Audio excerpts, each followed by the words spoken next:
All right, today we're taking a grand tour of a single country that has pretty much every landscape you can imagine, India.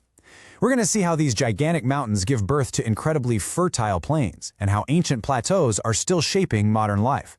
This is a story about geological titans clashing over millions of years, and we're going to see how that epic battle created the India we know today. But before we dive in, just think for a second. What's the ground like right where you are?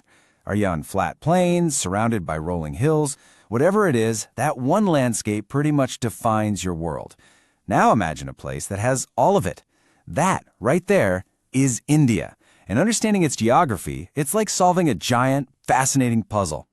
See, India isn't just one kind of place. It's practically every type of terrain crammed into one subcontinent. We're talking about the highest mountains on Earth, some of the most fertile plains you'll ever see, vast deserts, ancient rocky plateaus, and even chains of tropical islands. This incredible variation is what makes its story so unique. Okay, so at the very core of all this variety is this really dramatic contrast. Up in the north, you've got the Himalayas and the northern plains. Geologically, they're the new kids on the block, still active and changing. But then down south, you have the Peninsular Plateau, one of the oldest and most stable chunks of land on the entire planet. And this clash, young versus old, that's the real key to understanding India's entire physical geography. All right, so where do we start? Let's go right to the top. And I mean that literally. We're heading to the colossal Himalayan mountain range, the rooftop of the world. I mean, you can almost feel the raw, youthful energy of the Himalayas just by looking at them. These are not old, worn-down hills. They're what we call fold mountains. They were born when the Indian tectonic plate literally slammed into Asia, buckling the Earth's crust upwards. That collision is what created these incredibly jagged peaks and super deep valleys. And the sheer scale of this range? It's just mind-boggling. This single mountain range runs in a massive 2,400-kilometer arc across the top of India. To put that in perspective, that's like driving from Paris all the way to Moscow, and it's all just one continuous wall of mountains. And somewhere in that massive wall of rock, you'll find the highest point on the entire planet, Mount Everest, standing at a staggering 8,848 meters. That's almost 9 kilometers straight up into the sky. We're talking about altitudes where jumbo jets fly. Yeah, and Everest isn't some lonely giant out there. The Great Himalayas, also known as the Himadri, is just this continuous chain of absolute titans. I mean, just look at this list. Kanchenjunga in India, Makalu, Nanga Parbat, all of them are over 8,000 meters. The scale is just, it's hard to even wrap your head around. Now, tucked away inside this huge mountain system, you find these really unique features. Between the highest peaks and the outer foothills, you get these long, wide valleys called dunes. Dehradun is probably the most famous one, a totally distinct landscape that was carved out by all that complex folding of the mountains. So you've got these massive young mountains getting worn down by wind and rain. What happens to all that rock and dirt? Where does it all go? Well, if we head down from the peaks, we find our answer: the vast, fertile heartland of India, the Great Northern Plains. This whole area, one of the most crowded places on Earth, only exists because of the Himalayas. For millions of years, 3 powerful rivers that start in the mountains, the Indus, the Ganga, and the Brahmaputra, have been carrying down tons of fine silt, or alluvium, and just dumping it here. Over a huge amount of time, that process built one of the biggest and most fertile plains on the planet. But here's the thing, not all of this soil is the same. There's a really important difference. You've got Bangar, that's the older stuff, sitting up on higher ground like a terrace, away from the floods. But then you've got Kadar. That's the newer soil, right down in the floodplains. Every single year, the floods bring a fresh layer of silt full of nutrients, making these Kadar areas unbelievably fertile and perfect for farming. Okay, so we've seen the young mountains and the plains they created.